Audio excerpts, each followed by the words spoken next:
Hey everybody, this is Allison from Allykatkreations. How are you? I'm hanging in. I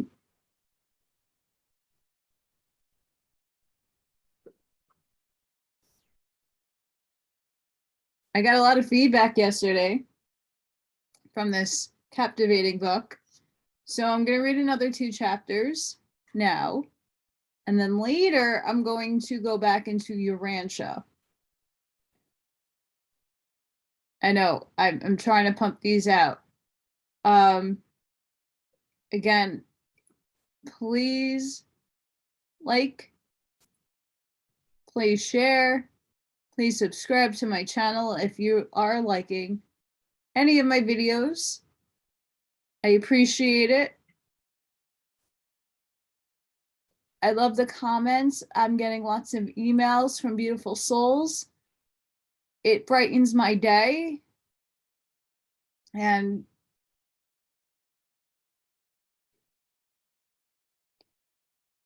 I hope that all of you are getting something and taking away from it. Since I'm watching my neighbor's dog, my schedule has been off. So I usually do a lot of my videos at night, but I'm in the afternoon. So it's really bright. The sun's finally shining. So we left off with intent of infinity.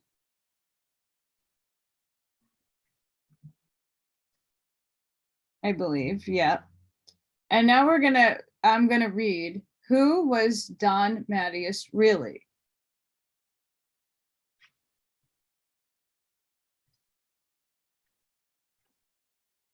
And then the view I cannot stand.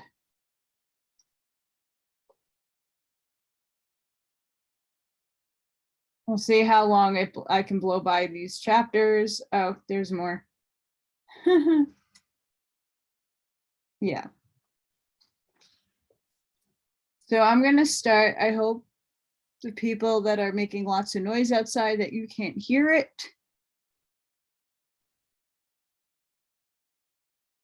You would think that I'm not in the city, that I'm in a suburb, that it'd be a lot more quiet. Nope. So I'm going to begin.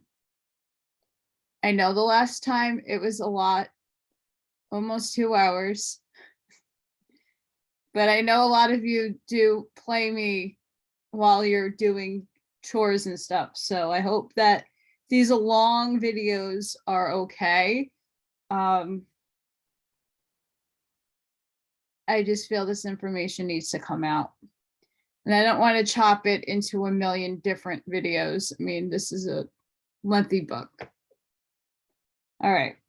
The part of my account of meeting Don Juan that he hadn't want to hear about was my feelings and impressions on that fateful day when I walked into his house, the contradictory clash between my expectations and the reality of the situation, and the effects that was caused in me by a cluster of most extravagant ideas I've had ever heard.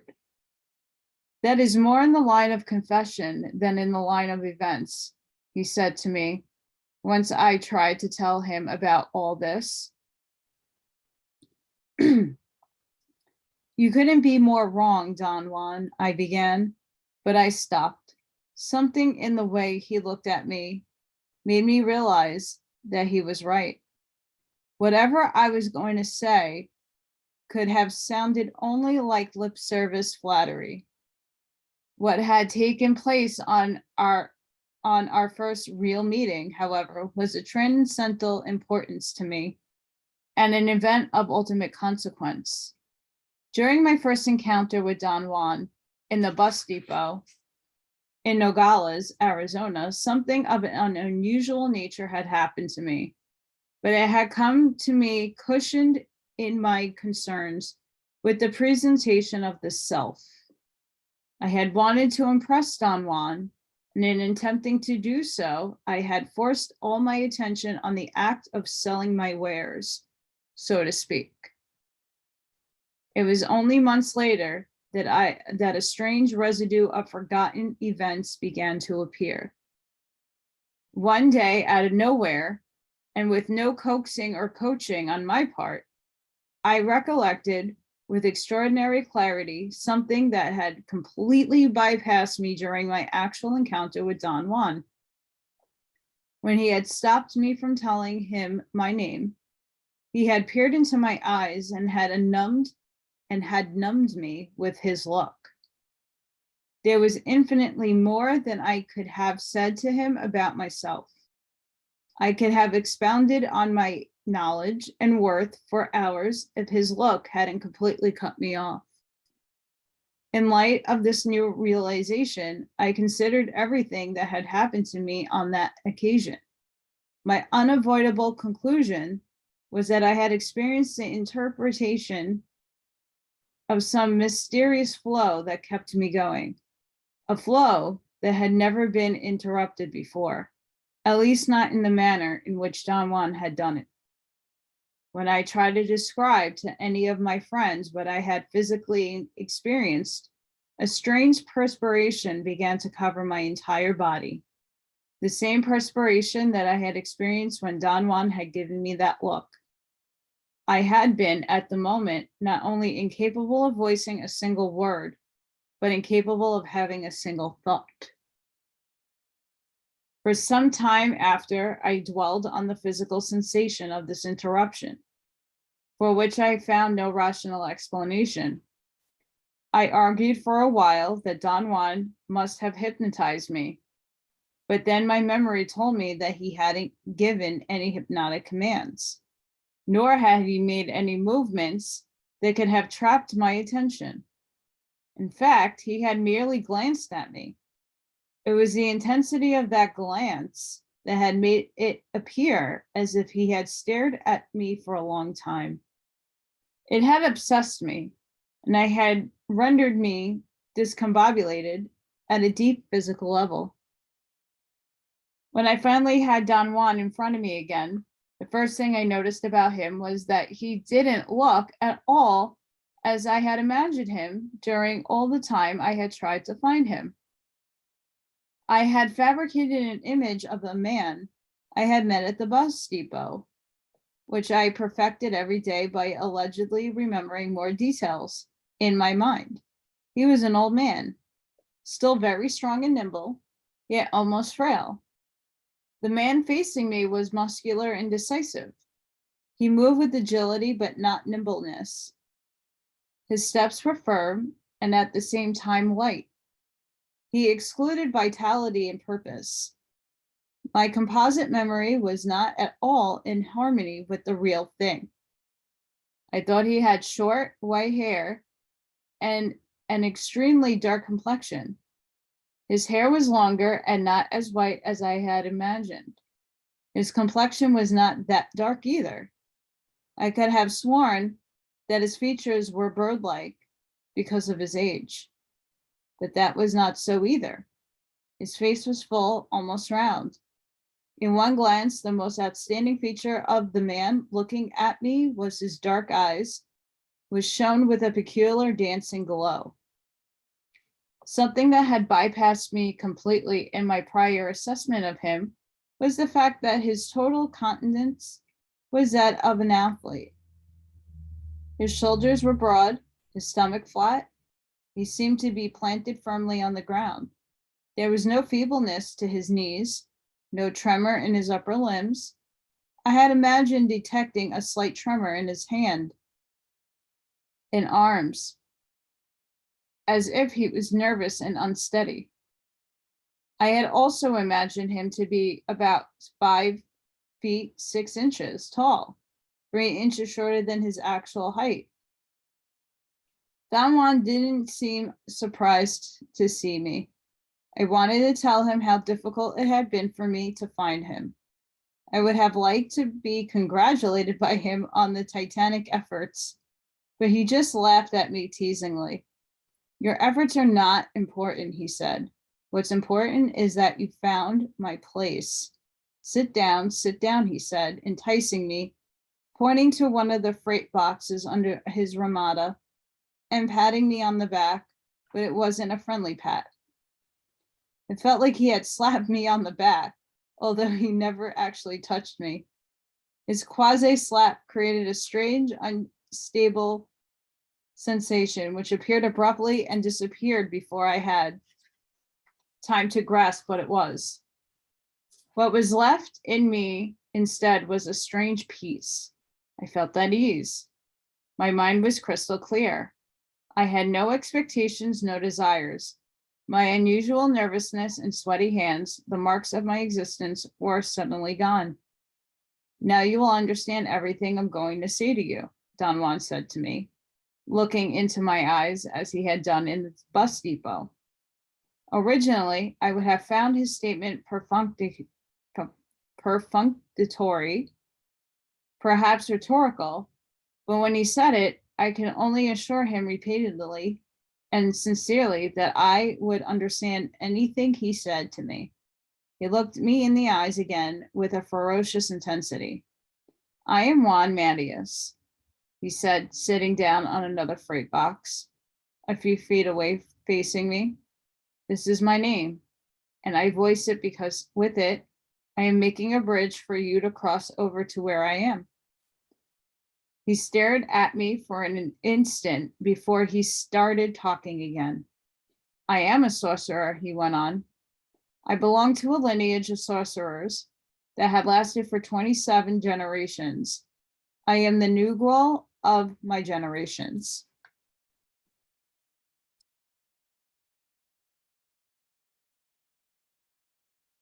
He explained to me that the leader of a party of sorcerers like himself was called the Nagul.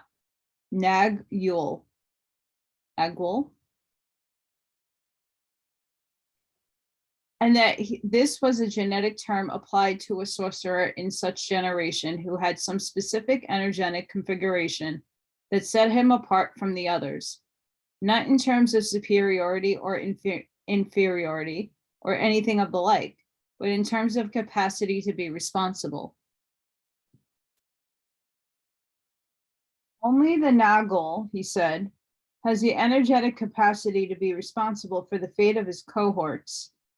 Every one of his cohorts knows this, and they accede. The Nagul can be a man or a woman. In the time of the sorcerers who were the founders of my lineage, women were, by rule, the Nagulas.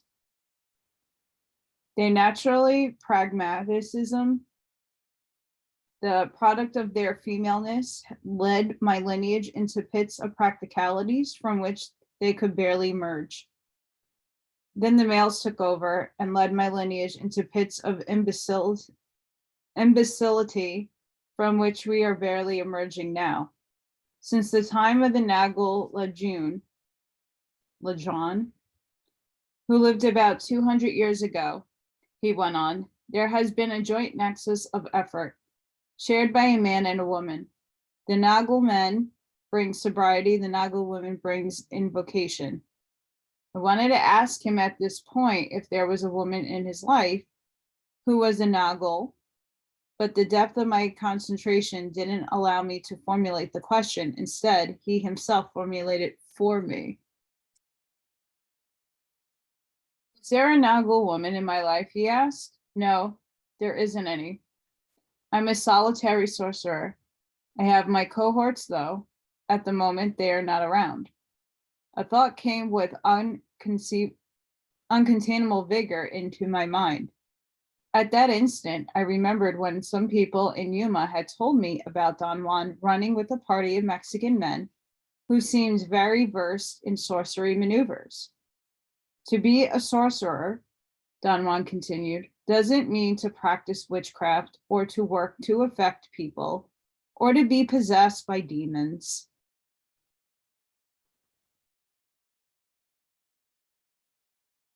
To be a sorcerer means to reach a level of awareness that makes inconceivable things available. The term sorcery is inadequate to express what sorcerers do, and so is the term shamanism. The actions of sorcerers are exclusively in the realm of the abstract, the impersonal. Sorcerers struggle to reach a goal that has nothing to do with the quest of an average man.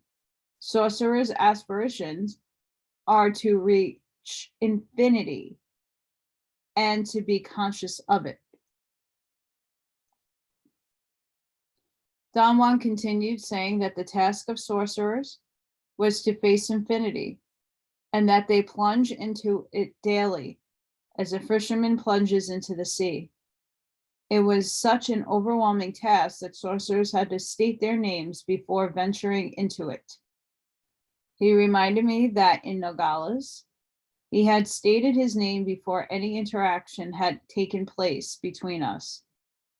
He had in this manner asserted his individuality in front of the infinite. I understood with unequal clarity that he was explaining. I didn't have to ask him for clarifications. My neatness of thought should have surprised me, but it didn't at all. I know at the moment that I had always been crystal clear, merely playing dumb for someone else's benefit. Without you knowing anything about it, he continued, I started you on a traditional quest.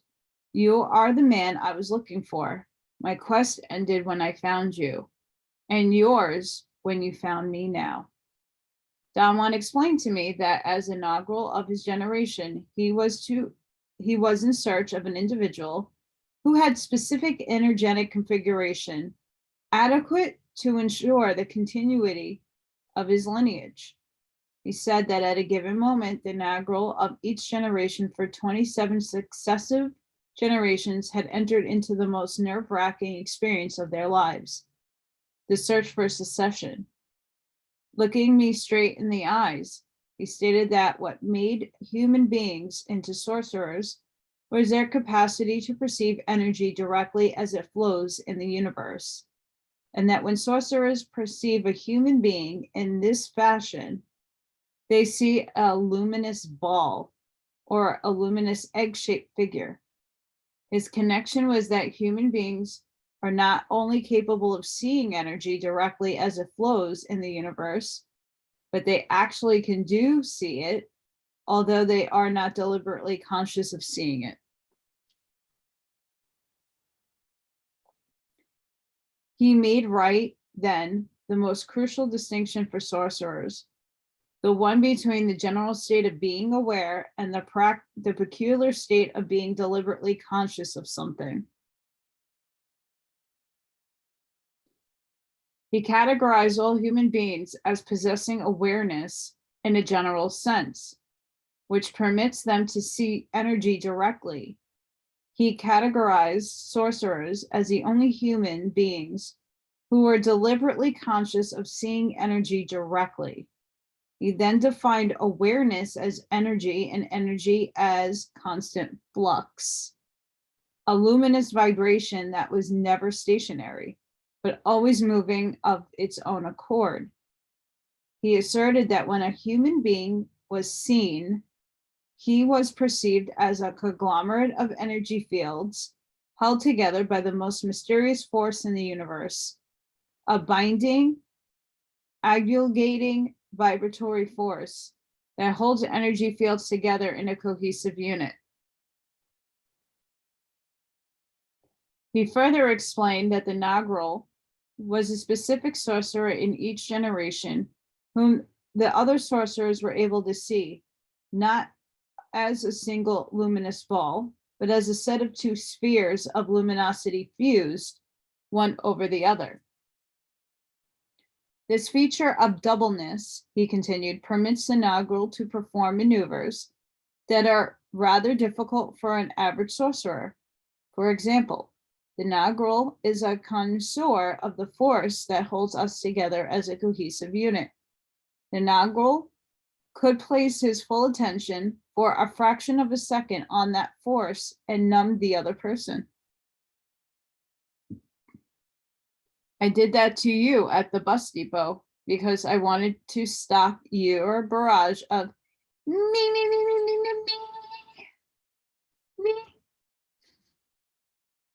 I wanted you to find me and cut the crap.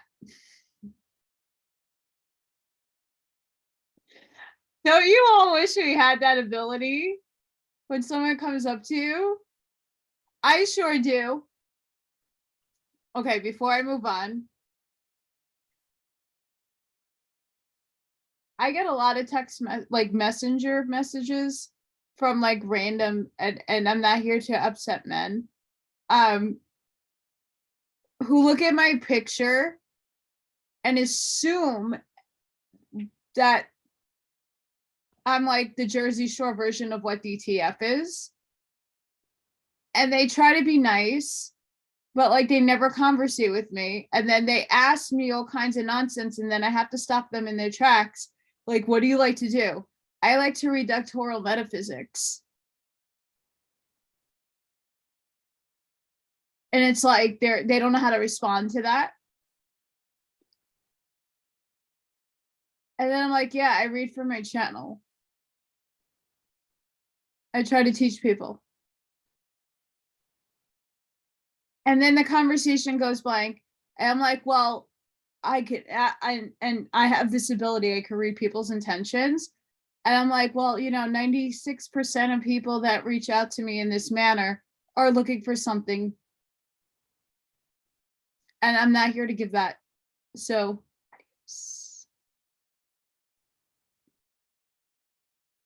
if I had the ability to look somebody in the eye and make them go numb and like make them stop the nonsense, that'd be a great ability. Just an FYI. But I stop people in their tracks because they assume one thing of me. And that's my job, by the way. That's one external purpose I serve on the planet,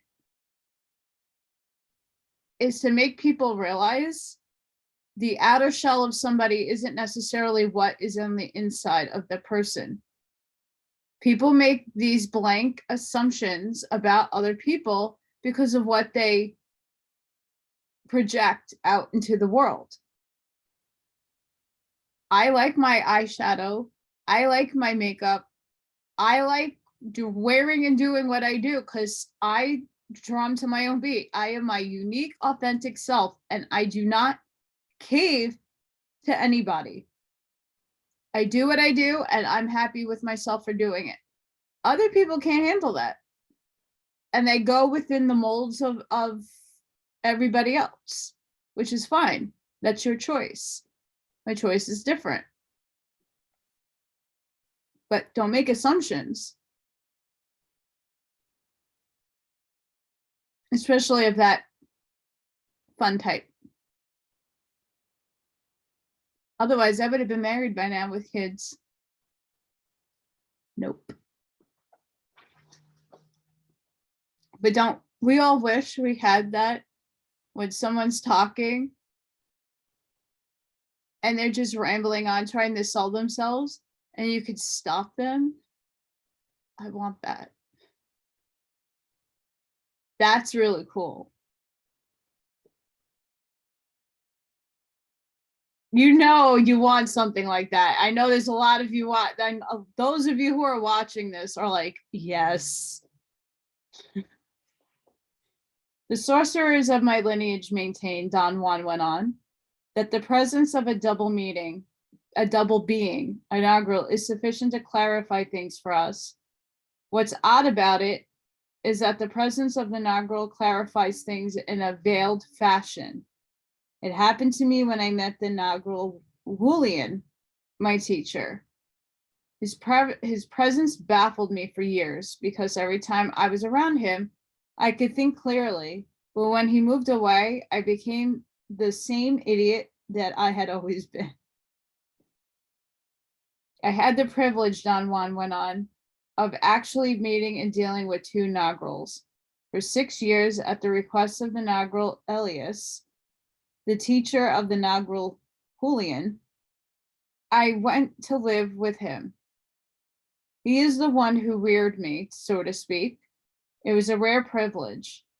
I had a ringside seat for watching what a Nagril really is.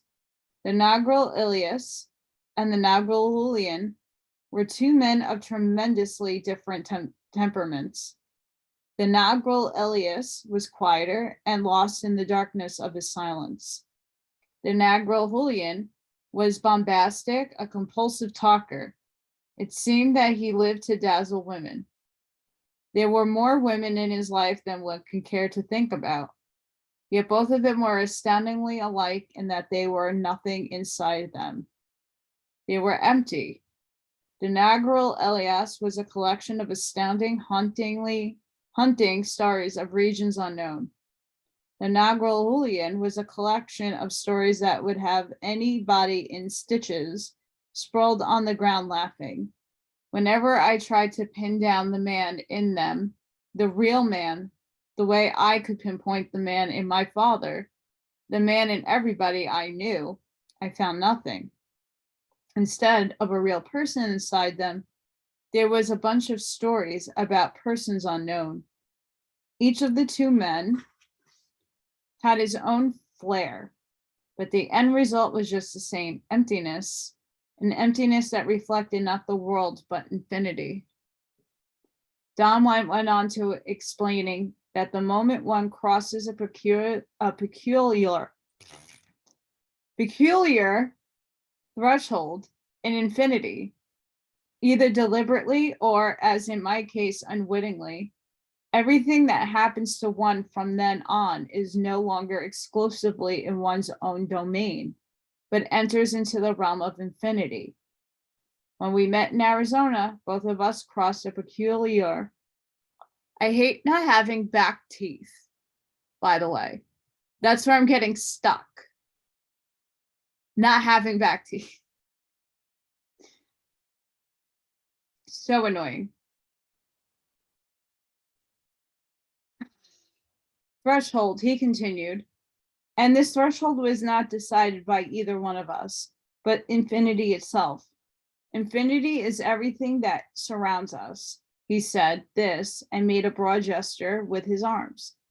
The sorcerers of my lineage called it infinity, the spirit, the dark sea of awareness, and say that it is something that exists out there and rules our lives. I was truly capable of comprehending everything he says. And yet I didn't know what the hell he was talking about. I asked if crossing the threshold had been an accidental event born of unpredictable circumstances ruled by chance. He answered that his steps and mine are guided by infinity, and that the circumstances that seem to be ruled by chance were in essence ruled by the active side of infinity. He called it intent. What do you and me together, he went on, was the intent of infinity.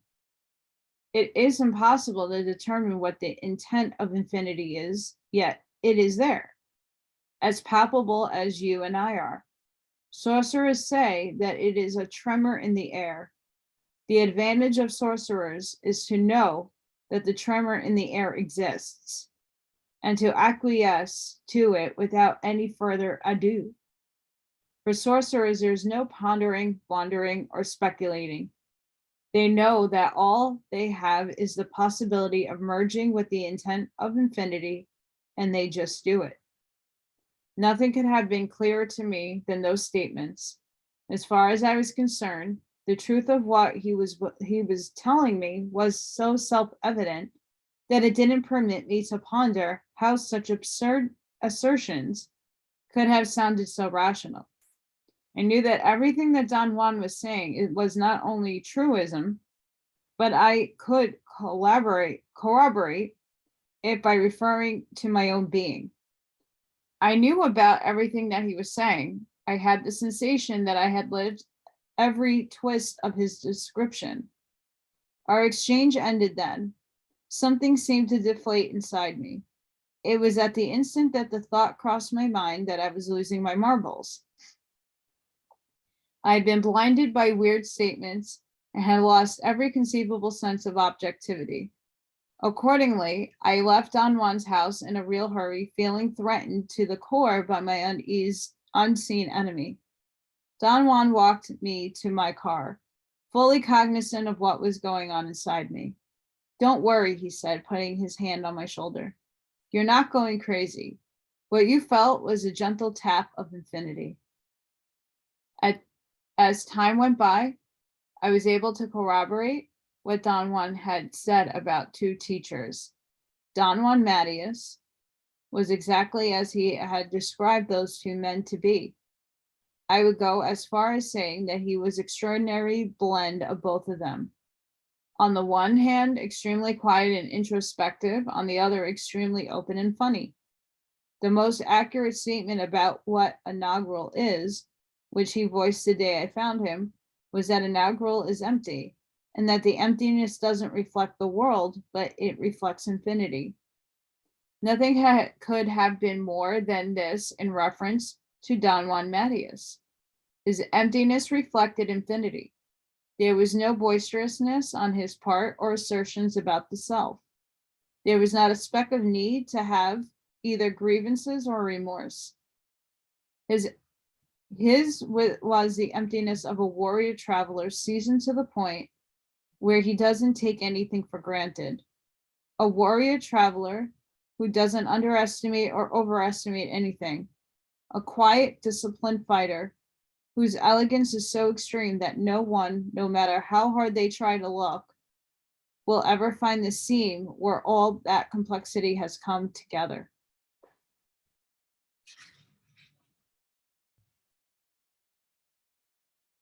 The end of an era. The deep concerns of everyday life.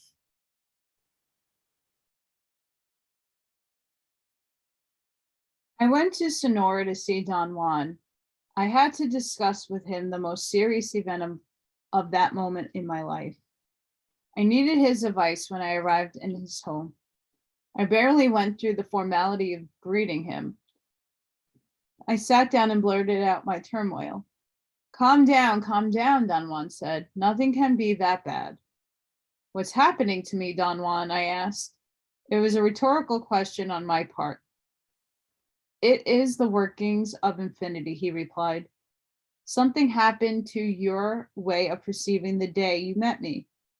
Your sensation of nervousness is due to the subliminal realization that your time is up. You are aware of it, but not deliberately conscious of it. You feel the absence of time, and that makes you impatient. I know this, for it happened to me, and to all the sorcerers of my lineage. At a given time, a whole era in my life, or their lives, ended. Now it's your turn. You simply run out of time."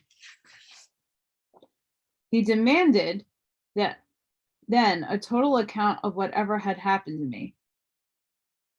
He said that it had to be a full account, sparing no details. He wasn't after sketchy descriptions. He wanted me to air the full impact of what was troubling me. "Let's have this talk, as they say in your world, by the book," he said. "Let us enter into the realm of formal talks." Don Juan explained that the shamans of ancient Mexico had developed the idea of formal versus informal talks and used both of them as devices for teaching and guiding their disciplines.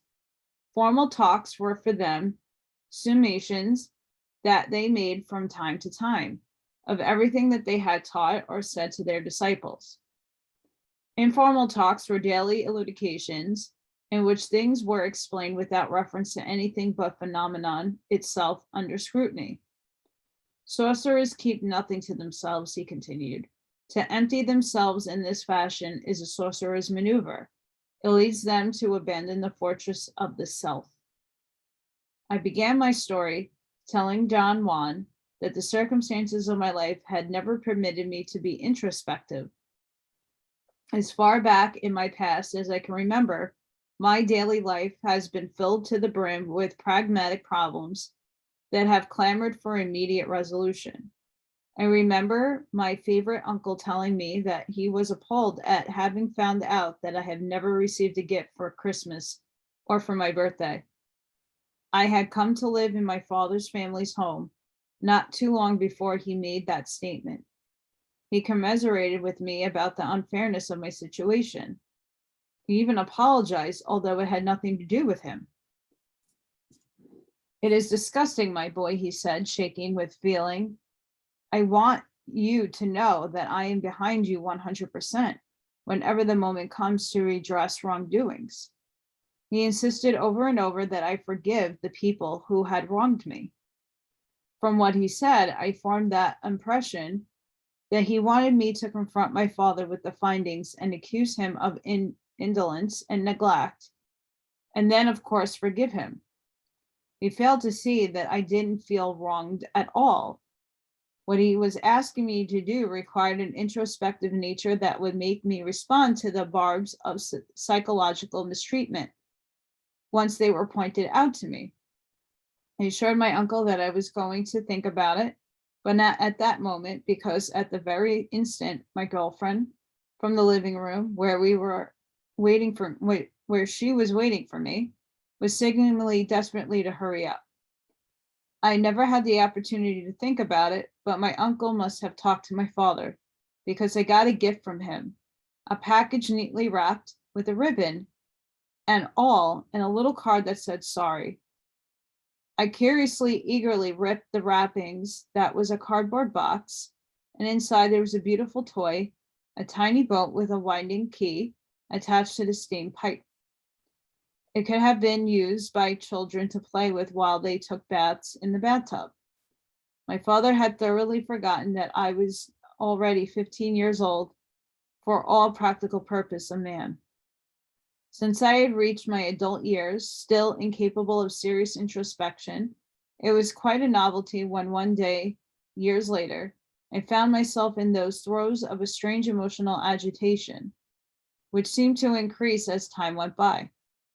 I discarded it, attributing it to natural processes of the mind or the body that entered into action periodically for no reason at all, or perhaps triggered by biochemical processes within the body itself.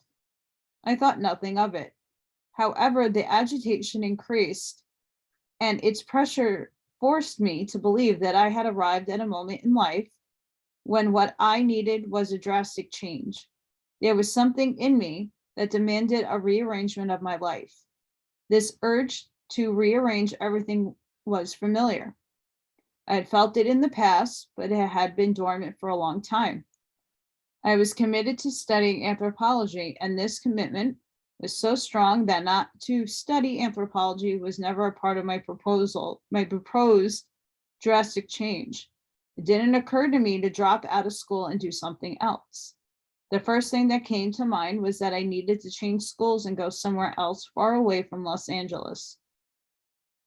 Before I undertook a change of that magnitude, I wanted to test the water, so to speak. I enrolled in a full summer load of classes at a school in another city. The most important course for me was a class in anthropology taught by a foremost authority on the Indians and the Andean region.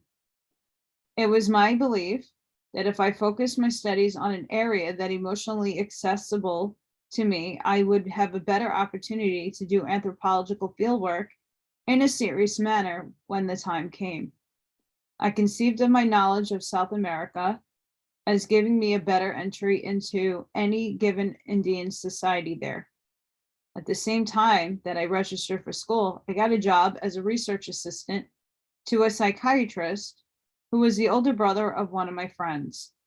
He wanted to do a content analysis of excerpts from some innocuous tapes of question and answer sessions with young men and women about their problems arising from overwork in school, unfulfilled expectations, not being understood at home, frustrating love affairs, etc. The tapes were over 5 years old and were going to be destroyed. But before they were, random numbers were allotted to each reel. Following a table of random numbers, reels were picked by the psychiatrist and his research assistant and scanned for excerpts that could be analyzed. On the first day of class in the new school, The anthropology professor talked about the academic bona fides and dazzled his students with the scope of his knowledge and his publications. He was tall, slender man in his mid-40s with shifty blue eyes. What stuck out the most about his physical appearance was that his eyes were rendered enormous behind glasses for correcting farsightedness. And each of his eyes gave the impression that it was rotating in an opposite direction from the other when he moved his head as he spoke. Oh my God. Have you ever seen Muppets, like the puppets and their eyes spinning? I've seen that happen in real life with people who have those glasses. Sorry, it's a spectacle to say the least. Oh. I knew that could be true. It was, however, a very disconcerting image. He was extremely well dressed for an anthropologist, who in my day were famous for their super casual attire. Archaeologists, for example, were described by their students as creatures lost in carbon-14 dating who never took a bath. However, for reasons unbeknownst to me, what really set him apart wasn't his physical appearance or his erudition, but his speech pattern. He pronounced every word as clearly as anyone I had ever heard, and emphasized certain words by elongating them. He had remarkably foreign intonation, but I knew that it was an infection. He pronounced certain phrases like an Englishman and others like a revivalist preacher. He fascinated me from the start, despite his enormous pomposity. His self-importance was so blatant that it ceased to be an issue after the first 5 minutes of his class, which were already bombastic displays of knowledge, cushioned in wild assertions about himself. His command of the audience was sensational. None of the students I talked to felt anything but supreme admiration for his extraordinary man. I earnestly thought that everything was moving along nicely and that this move to another school in another city was going to be easy, uneventful, and thoroughly positive. I liked my new surroundings. At my job, I became completely engrossed in listening to tapes, to the point where I could sneak into the office and listen not to excerpts, but to entire tapes. What fascinated me beyond measure at first was the fact that I heard myself speaking in every one of those tapes. As the weeks went by, I heard more tapes. My fascination turned to sheer horror. Every line that was spoken, including the psychiatrist's questions, was mine. Those people were speaking from the depths of their own being. The revulsion that I experienced was something unique for me. I never had dreamt that I could be repeated endlessly in every man or woman I had heard speaking on those tapes. My sense of individuality, which I've been ingrained in me from birth, tumbled down hopelessly under the impact of this colossal discovery. I began then an odious process of trying to restore myself. I unconsciously made a ludicrous attempt at introspection. I tried to wiggle out of my predicament by endlessly talking to myself. I rehashed in my mind all the possible rationales that would support my sense of uniqueness, and then talked out loud to myself about them. I've even experienced something quite revolutionary to me, waking myself up many times by my loud talking in my sleep, discoursing about my value and disincentiveness. Then one horrifyingly day, I suffered another deadly blow. In the wee hours of the night, I was woken up by an insistent knocking on my door. It wasn't a mild, timid knocking, but what my friends called a Gestapo knock. The door was opened. The door was about to come off its hinges. I jumped out of my bed and opened the peephole. The person who was knocking at the door was my boss, the psychiatrist. My being his younger brother's friend seemed to have created an avenue of communication with him. He had befriended me without any hesitation, and there was on my doorstep. I turned on the light and I opened the door. Please come in, I said. What happened? It was 3:00 in the morning, and by his livid expression and his sunken eyes, I knew that he was deeply upset. He came and sat down. His pride and joy, his black mane of longish hair, was fallen all over his face. He didn't make any effort to comb his hair back the way he usually wore it.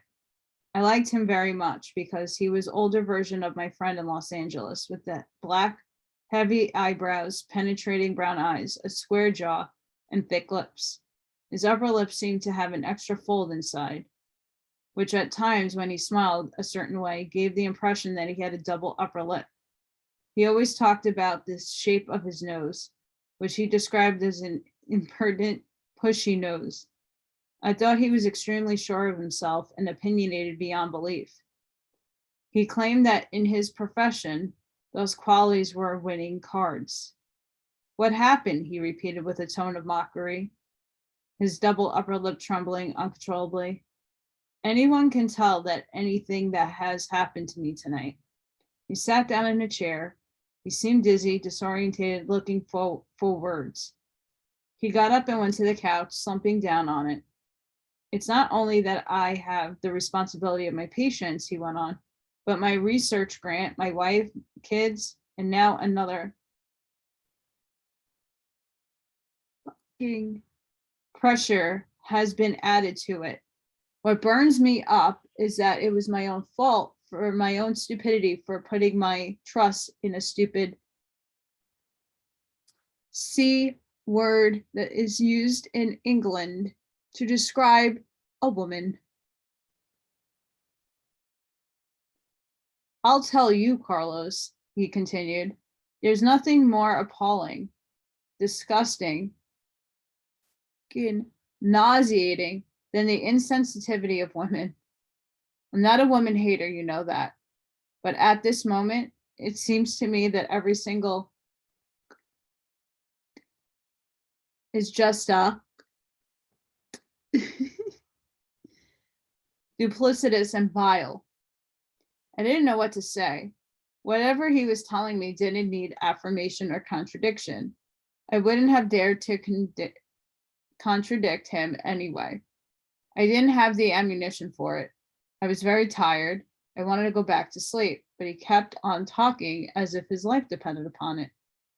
You know Teresa Manning, don't you? He asked me in a forceful, accusatory manner. For an instant, I believed that he was accusing me of having something to do with this young, beautiful student secretary. Without giving me time to respond, he continued talking. Teresa Manning is an asshole. She's a schnook, a stupid, inconsiderate woman who has no incentive in life other than bawling everyone with a bit of fame and notoriety. I thought she was intelligent and sensitive. I thought she had something, so understanding, some empathy, something that one would like to share, or hold a precious all to oneself. I don't know, but that's the picture that she painted for me, when in reality she's lewd and degenerate, and I may add, incurably gross. As they kept on talking, a strange picture began to emerge. Apparently, the psychiatrist had had a bad experience involving his secretary. Since the day she came to work for me, he went on, I knew that she was attracted to me sexually, but she never came around to saying it. It was all in the innuendos and the looks. Well, this afternoon I got sick and tired of pussyfooting around, and I came right to the point. I went up to her desk and said, I know what you want, and you know what I want. He went into a great elaborate rendition of how forcefully he had told her that he expected her in his apartment across the street from the school at 11:30 p.m. and that he had not altered his routines for anybody, that he read and worked and drank wine until 1 o'clock. At that time, he retired to the bedroom. He kept an apartment in town as well as the house he and his wife and children lived in the suburbs. I was so confident that the affair was going to pan out, turned into something memorable, he said and sighed. His voice acquired the mellow tone of someone confiding something intimate. I even gave her the key to my apartment, he said, and his voice cracked. Very dutifully, she came at 11:30, he went on. She let herself in with her own key and sneaked into the bedroom like a shadow. That excited me terribly. I knew that she wasn't going to be any trouble for me. She knew her role. She probably fell asleep on the bed, or maybe she watched TV. I became engrossed in my work and I didn't care what the fuck she did. I knew that I had her in the bag. But the moment I came into the bedroom, he continued, his voice tense and constricted, as if he was morally offended. Teresa jumped on me like an animal and went for my... She didn't even give me time to put down the bottle and the 2 glasses I was carrying. I had enough presence of mind to put my 2 Racquerette glasses on the floor without breaking them. The bottle flew across the room when she grabbed my... as if they were made out of rocks. I wanted to hit her. I actually yelled in pain, but that didn't faze her. She giggled insanely because she thought I was being cute and sexy. She said so, as if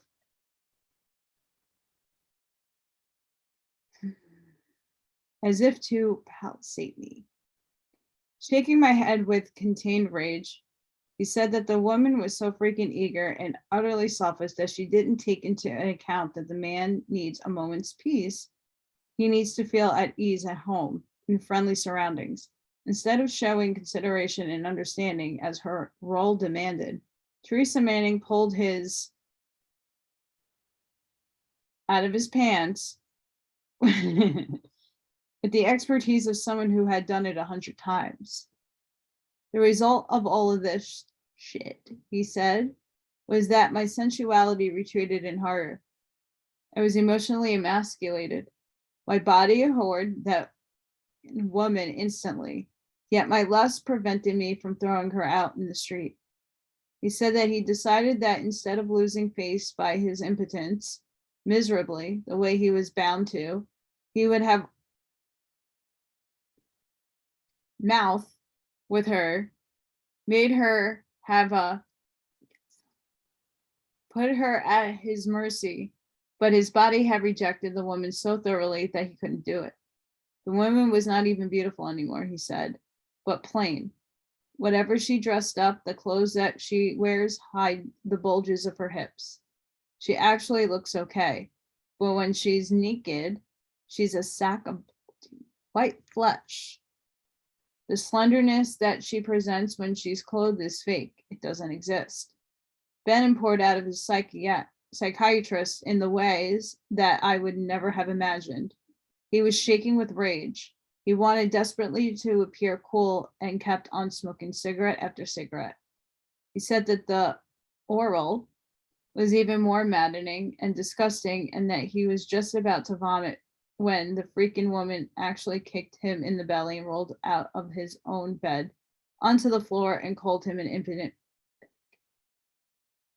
At this point in his narration, the psychiatrist's eyes were burning with hatred. His mouth was quivering. He was pale. I have to use your bathroom, he said. I want to take a bath.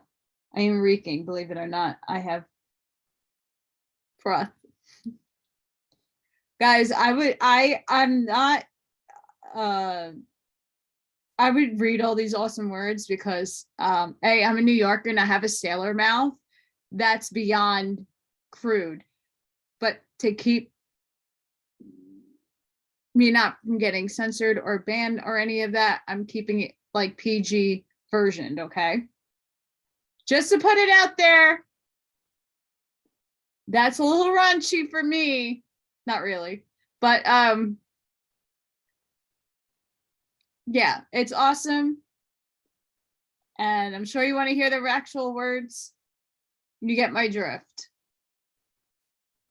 Naughty, naughty. It's like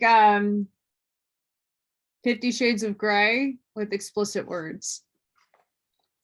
Really funny. He was actually weeping, and I would have given anything in the world not to be there. Perhaps it was my fatigue, or the mesmeric quality of his voice, or the inanity of this situation that created the illusion that I was listening to not to the psychiatrist, but to the voice of a male supplicant on one of his tapes complaining about minor problems turned into a gigantic affair by talking obsessively about them. My ordeal ended around 9 o'clock in the morning. It was time for me to go to class and time for the psychiatrist to go see his own shrink. I went to class then, highly charged with the burning anxiety and tremendous sensation of discomfort and uselessness. There I received the final blow, the blow that caused my attempt at a drastic change to collapse.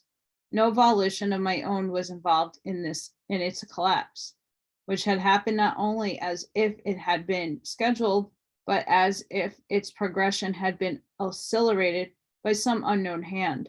The anthropology professor began his lecture about a group of Indians from the higher plateaus of Bolivia and Peru, the Aymara. He called them the Aymara, elongating the name as if his pronunciation of it was the only accurate one in existence. He said that making of Chicha was pronounced Chicha, but which he pronounced Chai,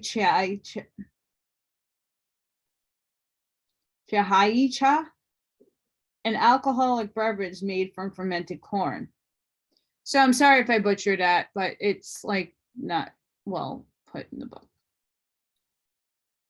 Was in the realm of a sect of priestessness who considered semi-divine by the Mira.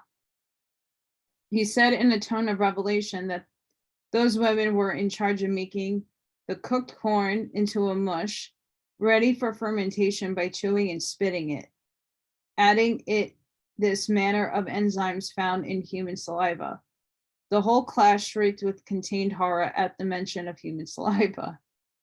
The professor seemed to be tickled pink. He laughed in little spurts. It was the chuckle of a nasty child. He went on to say that the women were expert chewers, and he called them the Chakacha chewers. He looked at the front of the classroom where most of the young women were sitting and delivered his punchline. I was privileged, he said with a strange quasi-foreign introduction, to be asked to sleep with one of the chicha chewers. The art of chewing, the chihacha mush, makes them develop the muscles around their throat and cheeks to the point that they can do wonders with them. He looked at his bewildered audience and paused for a long time, punctuating the pause with his giggles. I'm sure you get my drift, he said, and went into fits of hysterical laughter. The class went wild with the professor's innuendo. The lecture was interrupted by at least 5 minutes of laughter and a barrage of questions that the professor declined to answer, emitting more silly giggles. I felt so compressed by the pressure of the tapes, the psychiatrist's story, and the professor's chewers that in one instantaneous sweep, I quit the job, quit school, and drove back to LA. Whatever happened to me with the psychiatrist and the professor of anthropology, I said to Don Juan, has plunged me into an unknown emotional state. I can only call it introspection. I've been talking to myself without stop. Your Malay is a very simple one, Don Juan said, shaking with a laughter. Apparently, my situation delighted him. It was a delight I could not share because I failed to see the humor in it. Your world is coming to an end, he said. It is the end of an era for you. Do you think that the world would have known all your life is going to leave you peacefully without any fuss or muss? No. It will wriggle underneath you and hit you with its tail.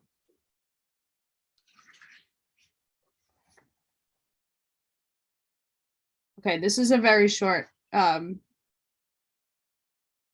chapter, so I'll read that and then I'll end there.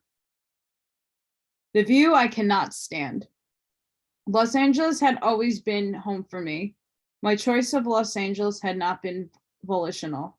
To me, staying in Los Angeles had always been the equivalent of having been born there, perhaps even more than that. My emotional attachment to it has always been total. My love for the city of Los Angeles has always been so intense, so much a part of me that I have never had a voice to it. I've never had to review or renew it ever. I had in Los Angeles my family of friends that were to me part of my immediate milieu, meaning that I had accepted them totally, the way I had accepted the city. One of my friends made the statement, half in fun, that all of us hated each other cordially. Doubtless, they could afford feelings like that themselves, but they had emotional arrangements at their disposal, like parents and wives and husbands. I had only my friends in Los Angeles. For whatever reason, I was each one's confidant. Every one of them poured out to me their problems and vicissitudes. My friends were so close to me that I had never acknowledged their problems or tribulations as anything but normal. I could talk for hours to them about the very same things that had horrified me in the psychiatrist and his tapes. Furthermore, I had never realized that one of my friends was astoundingly similar to the psychiatrist and the professor of anthropology. I had never noticed how tense my friends were. All of them smoked compulsively, like the psychiatrist, but it had never been obvious to me because I smoked just as much myself, and I was just as tense. Their affection and speech was another thing that had never been apparent to me. Although it was there, they always affected a twang of the Western United States, but they were very aware of what they were doing. Nor had I ever noticed their blatant innuendos about sensuality that they were incapable of feeling except intellectually. The real confrontation with myself began when I was faced with the dilemma of my friend Pete. He came to see me, all battered. He had a swollen mouth and a red and swollen left eye that had obviously been hit and was turning blue already. Before I had time to ask him what happened to him, he blurted out that his wife Patricia had gone to a real estate brokers convention over the weekend in relation to her job, that something terrible had happened to her. That way Pete looked. I thought perhaps Patricia had been injured or even killed in an accident. Is she all right? I asked, genuinely concerned. Of course she's all right, he barked. She's a bitch and a whore. And nothing happens to bitch whores except that they get and they like it. Pete was rabid. He was shaking nearly convulsively. His bushy, curly hair was sticking out every which way. Usually he combed it carefully and slicked it natural curls into place. Now he looked like a wild Tasmanian devil. Everything was normal until today. My friend continued. Then this morning, after I came out of the shower, she snapped a towel at my naked butt. And that's what made me aware of her shit. I knew instantly that she's been fucking someone else. I was puzzled by his line of reasoning. I questioned him further. I asked him how snapping a towel could reveal anything of this sort to anybody. It wouldn't reveal anything to assholes, he said with pure venom in his voice. But I know Patricia, and on Thursday, before she went to the brokers' convention, she could not snap a towel. In fact, she had never been able to snap a towel in all the time we've been married. Somebody must have taught her to do it while they were naked. So I grabbed her by the throat and choked the truth out of her. Yes, she's fucking her boss. Pete said that he went to Patricia's office to have it out with her boss, but the man was heavily protected by bodyguards. They threw him out into the parking lot. He wanted to smash the windows of the office, throwing rocks at them, but the bodyguard said that if he did that, he'd land in jail or even worse. He'd get a bullet in his head. Are they the ones who beat you up, Pete? I asked him. No, he said, dejected. I walked down the street and went into the sales office of a used car lot. I punched a salesman who came to talk to me. Oh, geez. The man was shocked, but he didn't get angry. He said, "Calm down, sir, calm down.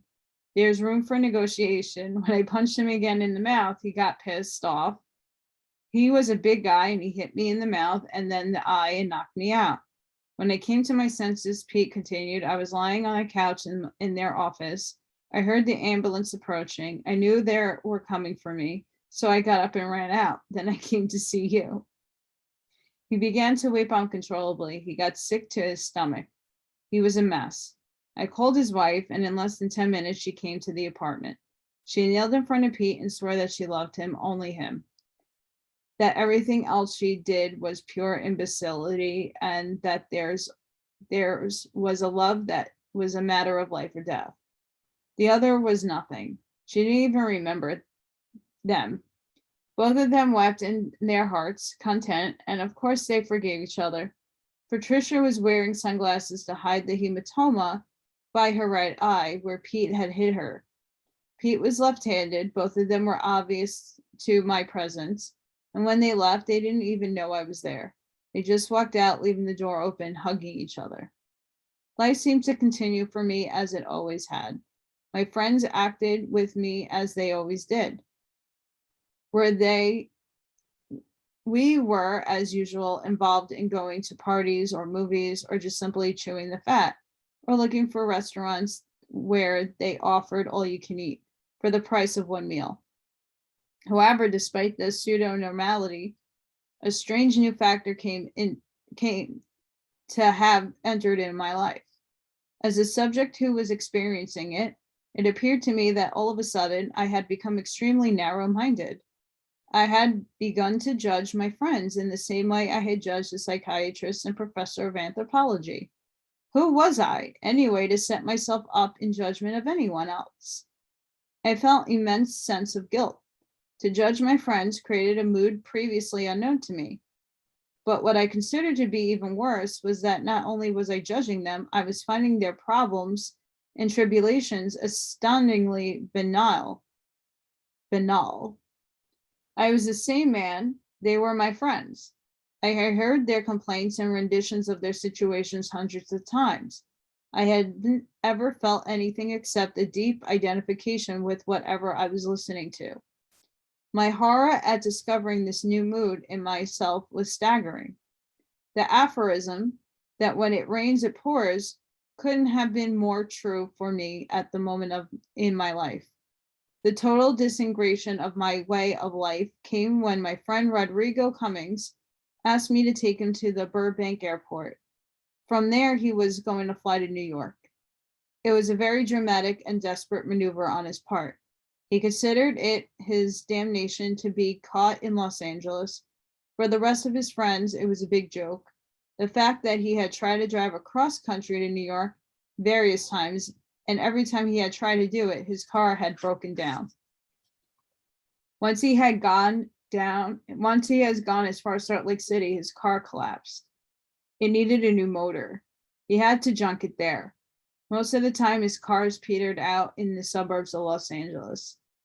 What happens to your cars, Rodrigo? I asked him once, driven by truthful curiosity. I don't know, he replied with a veiled sense of guilt. And then in the voice worthy of a professor of anthropology in his role of revivalist preacher, he said, perhaps it is because when I hit the road, I accelerate because I feel free. I usually open up all my windows. I want the wind to blow in my face. I feel that I'm a kid in search of something new. It was obvious to me that his cars, which were always jalopies, were no longer capable of speeding, and he just simply burned their motors out. Salt Lake City, Rodrigo had returned to Los Angeles hitchhiking. Of course, he could have hitchhiked to New York, but it had never happened. It had never occurred to him. Rodrigo seemed to be afflicted by the same condition that afflicted me, an unconscious passion for Los Angeles, which he wanted to refuse at any cost. Another time, his car was in excellent mechanical condition. It could have made the whole trip with ease, but Rodrigo was apparently not in any condition to leave Los Angeles. He drove as far as San Bernardino, where he went to see a movie, The 10 Commandments. The movie, for some reason, known only to Rodrigo, created him an unbeaten nostalgia for LA.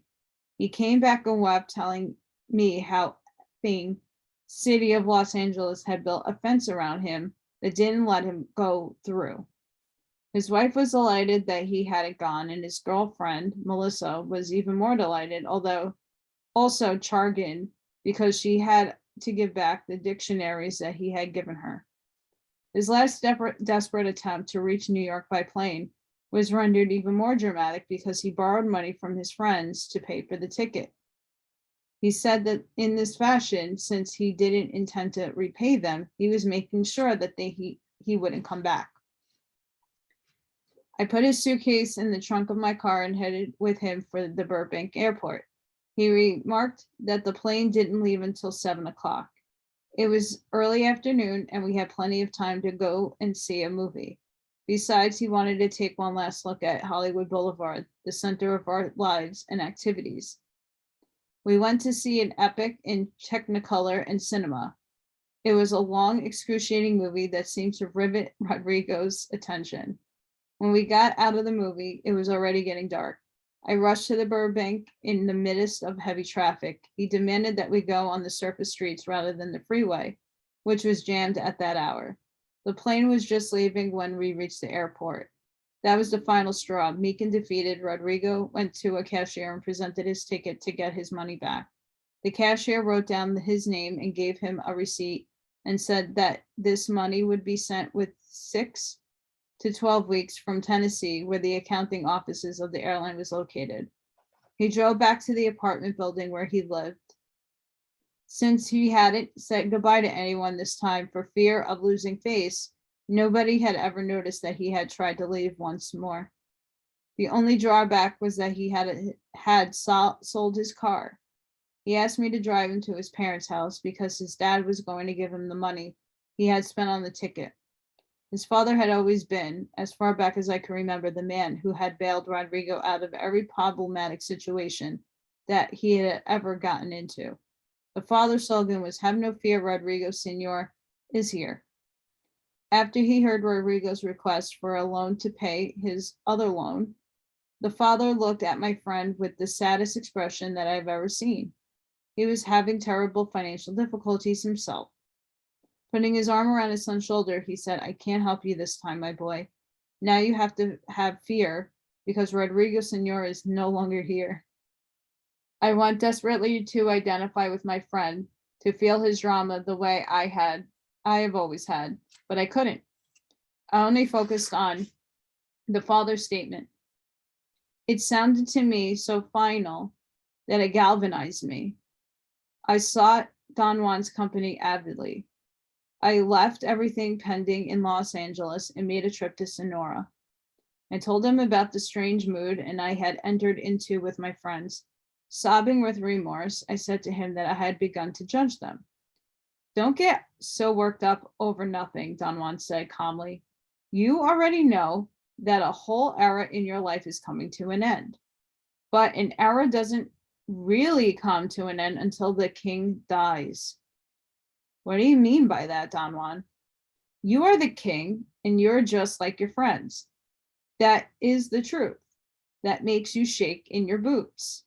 One thing you can do is accept it at face value, which of course you can't do. The other thing you can do is to say, I am not like that, I am not like that, and repeat it to yourself that you're not like that. I promise you, however, that a moment will come when you realize that you are like that."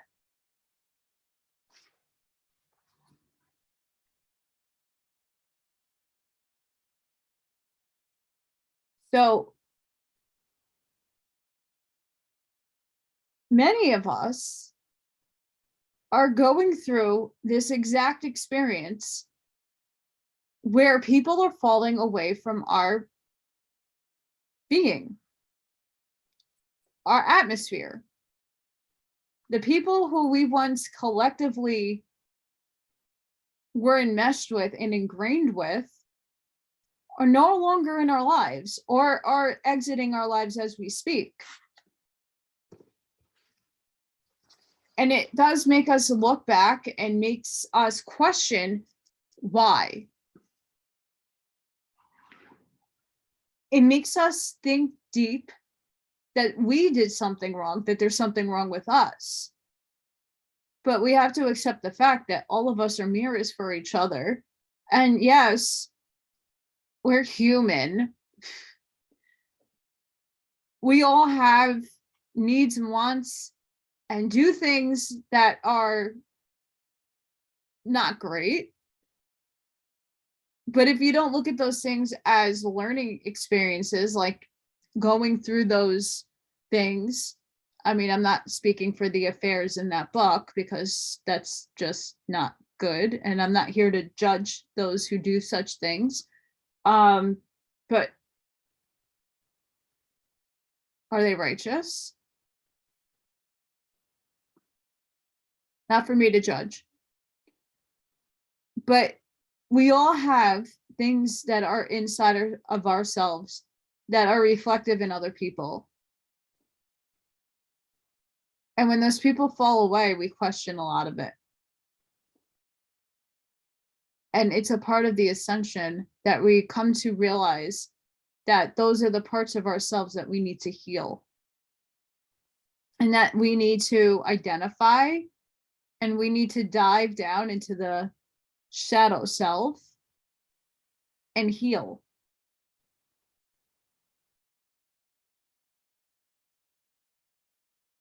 So again, this book is taking us on a journey through the dark night of the soul, going through different scenarios. And again, I would love to speak those spicy words, but to keep things on an up and up, I don't want to lose anything over a book. We'll just have to put words to imagination. But I hope all of you enjoyed that second part of Carlos Castaneda, The Active Side of Infinity. And later today, I'll be doing a reading on Urantia, and possibly tomorrow on a wasp. So I will see you on the next one. Make sure you hit that like button. Make sure you subscribe. Make sure you share. And if you have it within you to help me out, it'd be a blessing.